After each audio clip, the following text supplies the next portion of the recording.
지난 시간 우리가 배웠던 내용을 다시 한번 살펴보겠습니다.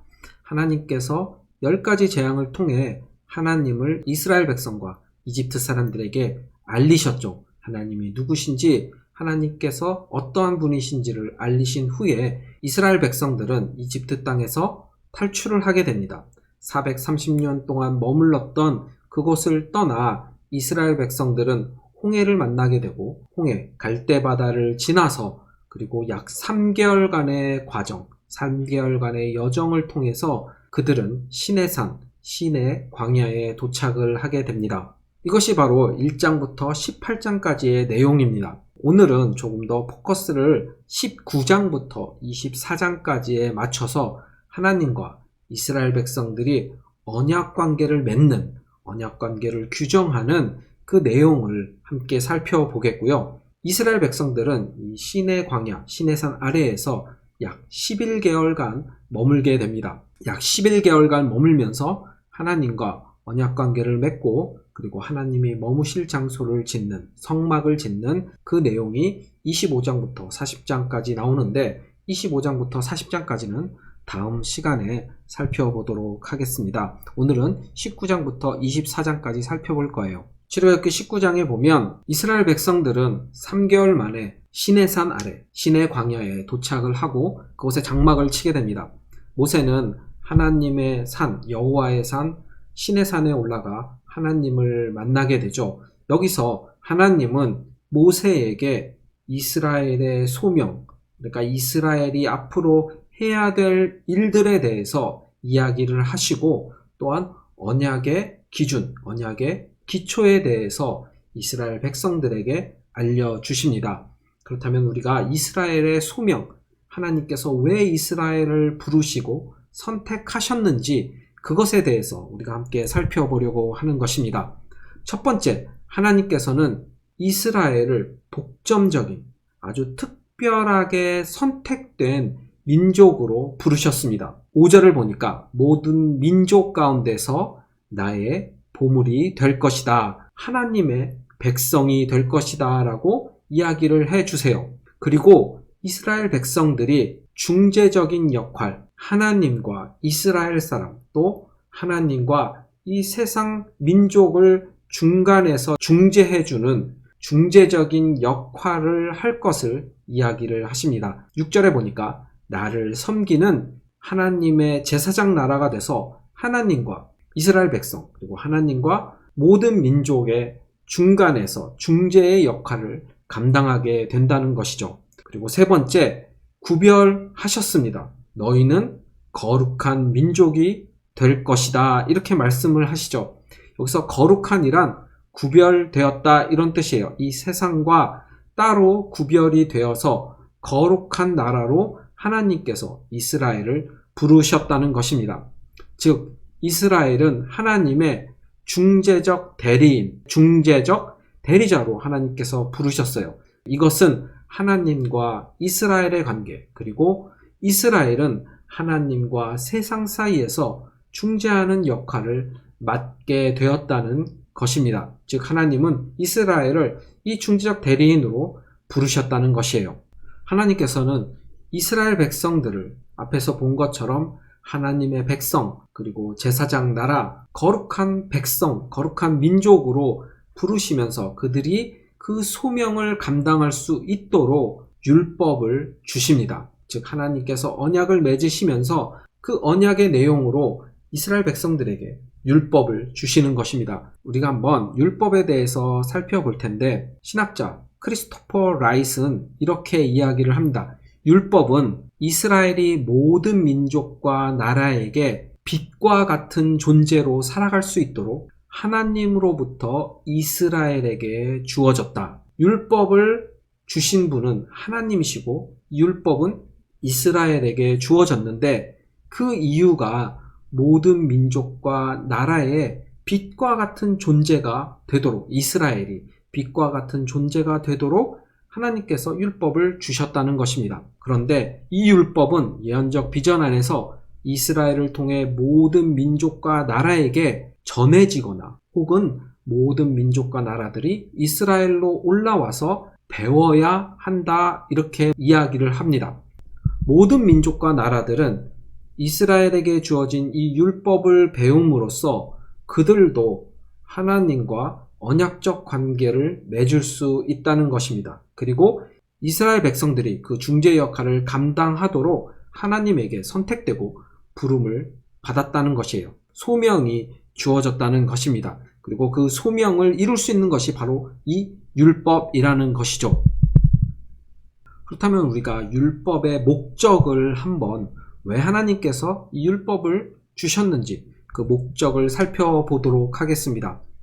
하나님께서 율법을 주신 목적은 바로 좋은 삶을 살기 위한 하나님의 은혜로운 지침입니다. 즉 이스라엘 백성들이 하나님과 언약적 관계 안에서 살아갈 때 그들이 좋은 삶, 행복한 삶, 그들이 하나님 안에서 하나님의 백성으로서 하나님이 주신 그 축복을 마음껏 누리면서 살아갈 수 있도록 바로 이 율법을 주셨다는 것이에요. 이 율법은 이스라엘에게 주어졌지만 이 율법을 통해서 다른 나라, 다른 민족들도 하나님과 언약적 관계 안에 살아갈 수 있게 됩니다. 의미론적으로 우리가 살펴보면 이 율법은 법률이 아닌 바로 하나님의 지침 혹은 가르침 혹은 판단이나 결정을 의미합니다.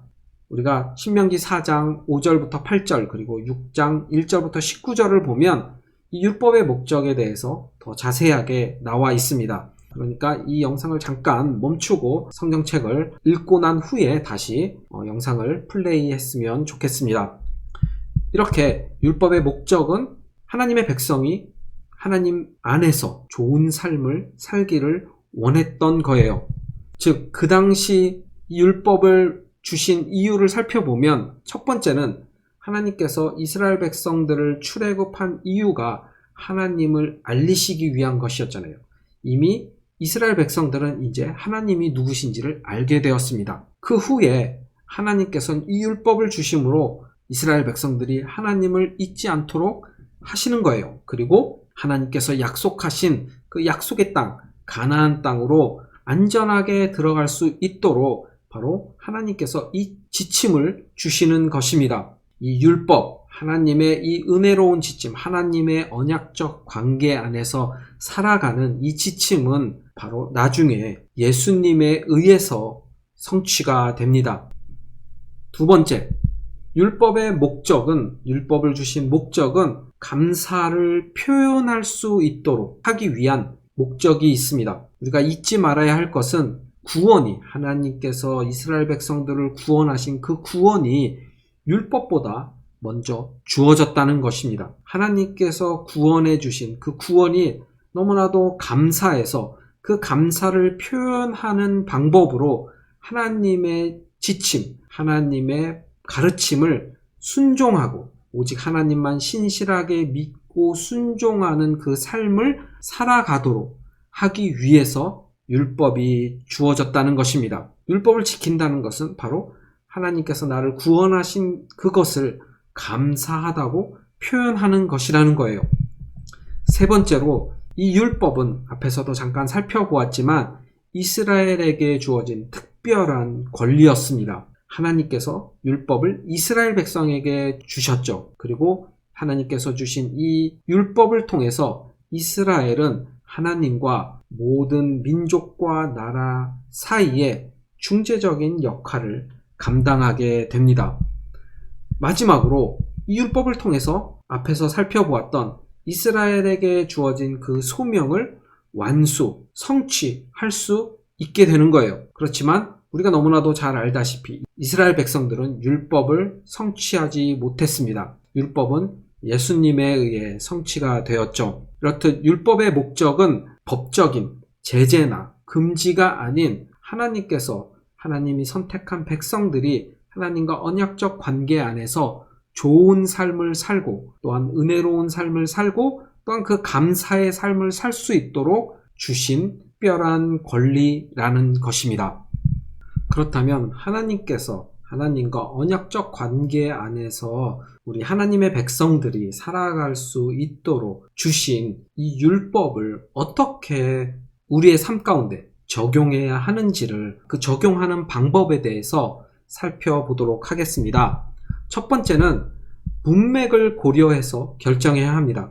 이야기가 무엇이냐면 하나님께서 이 율법을 주셨을 때 어떠한 지침, 어떠한 법을 주셨을 때 그 법, 하나님께서 명령하신 그 법이 어떠한 상황 가운데, 어떠한 문맥 가운데 이루어지는, 그리고 그것을 따라야 하는 것인지를 우리가 고려해보고 그 말씀의 상황을 비추어서 우리가 그 율법을 적용해야 한다는 것입니다.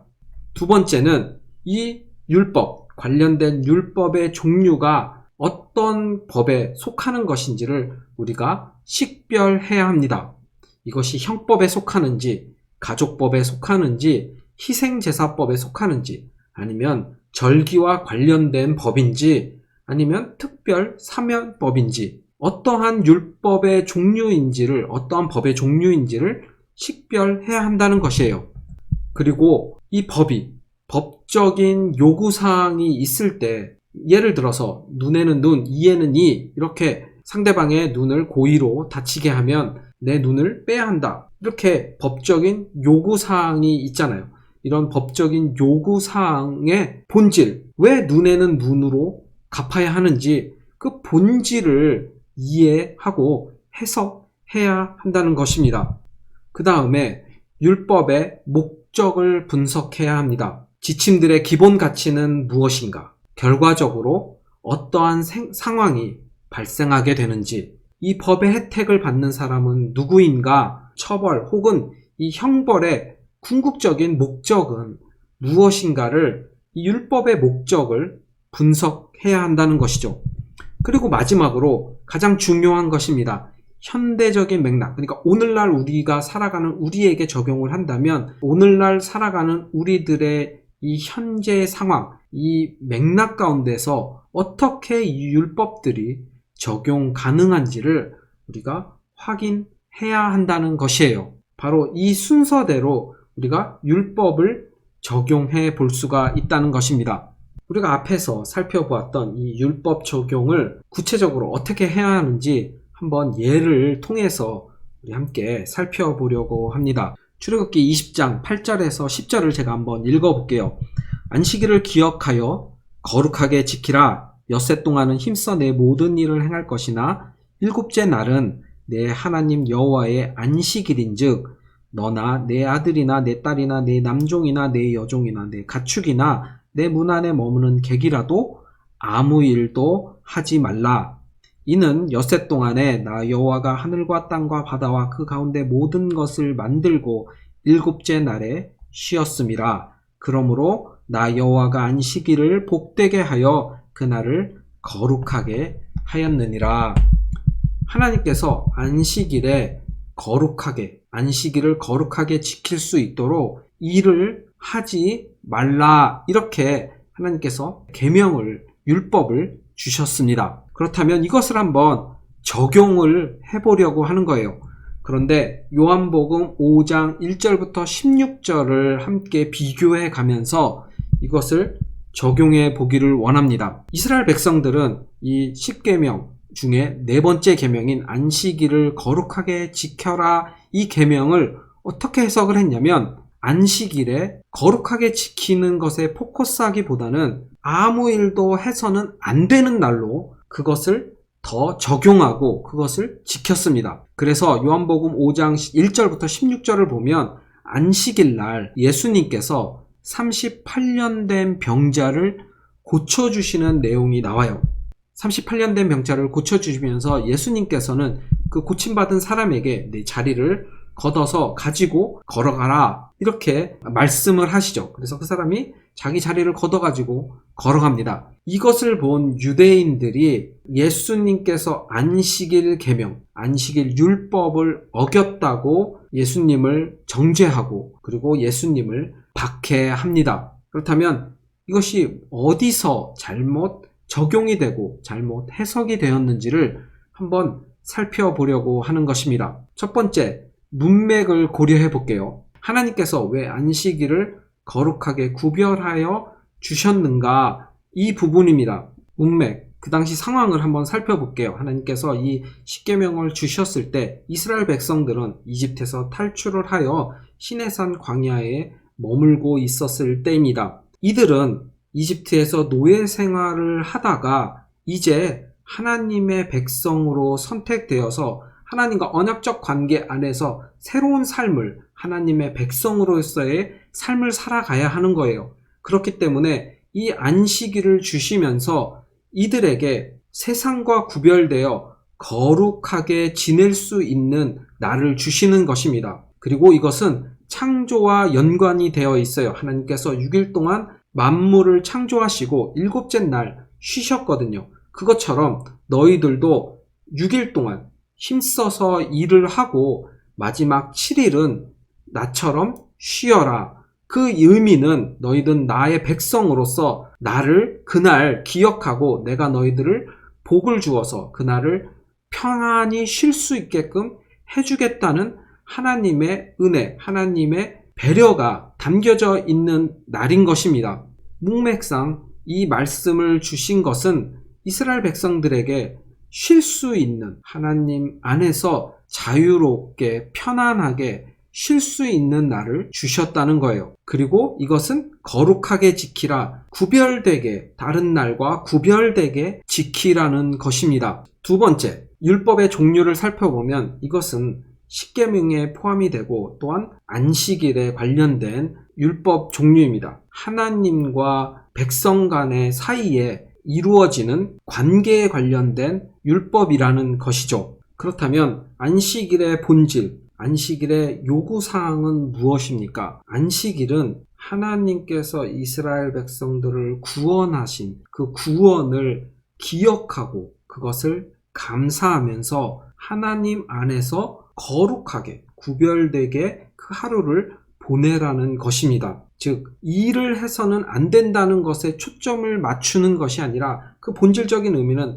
하나님의 구원, 하나님께서 생명을 주심, 하나님께서 살리심, 하나님께 감사함, 하나님을 경외함, 이렇게 하나님을 기억하는, 하나님을 바라보는 그러한 본질적인 의미가 담겨져 있다는 것이죠. 그렇다면 우리가 한번 목적을 살펴볼게요. 기본 가치가 무엇입니까? 바로 하나님을 기억하고 안식일을 기억하고 그날을 거룩하게 보내라는 것이죠. 그렇다면 이것이 어떠한 상황을 만들었습니까? 그 날을 거룩하게 지키기 위하여서 유대인들은 이 안식일날 하나님께 예배를 드리게 되었습니다. 그렇다면 혜택은 누구에게 주어진 것입니까? 하나님께서는 이 안식일을 하나님의 백성들에게 주신 것이에요. 그날 너희들이 참된 안식, 참된 쉼을 얻게끔 하시기 위한 그 혜택은 하나님의 백성에게 주어진 것입니다.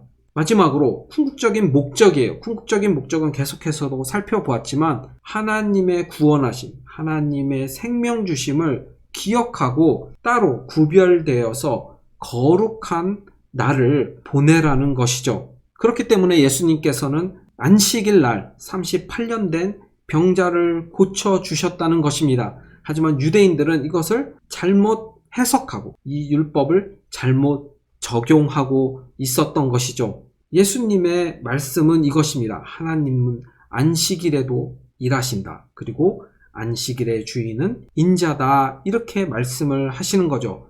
그렇다면 이것을 현대적 맥락, 오늘날 문맥을 고려해서 한번 적용을 해보도록 할게요.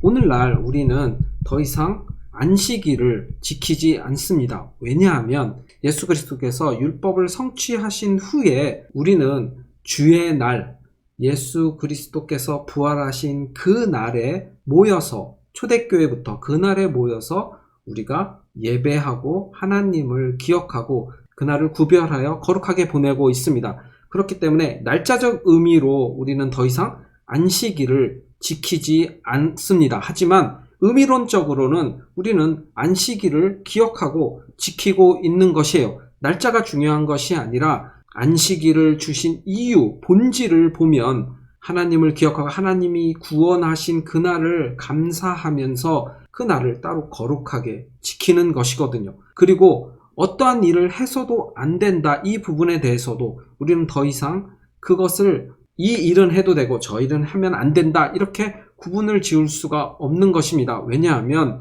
예수님 당시 바리새인들도 안식일날 하나님께 제사를 드리면서 하나님을 예배하면서 그 어떤 날보다도 바쁘게 일을 했습니다. 그럼에도 불구하고 그들은 그것은 일이라고 생각하지 않고 예수님께서 병자를 고쳐주는 그 구원을 베푸는 그 행위를 일로 여겼다는 거예요. 너무나도 앞, 뒤가 맞지 않는 그러한 해석과 적용을 하고 있었다는 것이죠. 하지만 오늘날 우리는 그렇게 비본질적인 것을 가지고 행위를 가지고 안식일을 율법을 적용하지 않습니다. 우리는 예수 그리스도가 구원을 베푸신 그날을 기념하고 그날을 예배하고 또한 그날은 더 이상 일을 해서는 안 되는 그런 날이 아닌 축제의 날이에요. 우리는 주의 날, 하나님께서 우리를 구원하신 그날을 기념하면서 너무나도 그날이 감사하고 감격스러워서 축제를 벌이는 날이 바로 주일이라는 것이에요. 그렇기 때문에 이 안식일 개념은 오늘날에 와서는 주일의 개념으로 사용이 되고 있고, 이 주일은 거룩하게 하지만 기쁨으로 감사함으로 축제를 벌이는 그러한 날로 우리가 보내야 한다는 것입니다.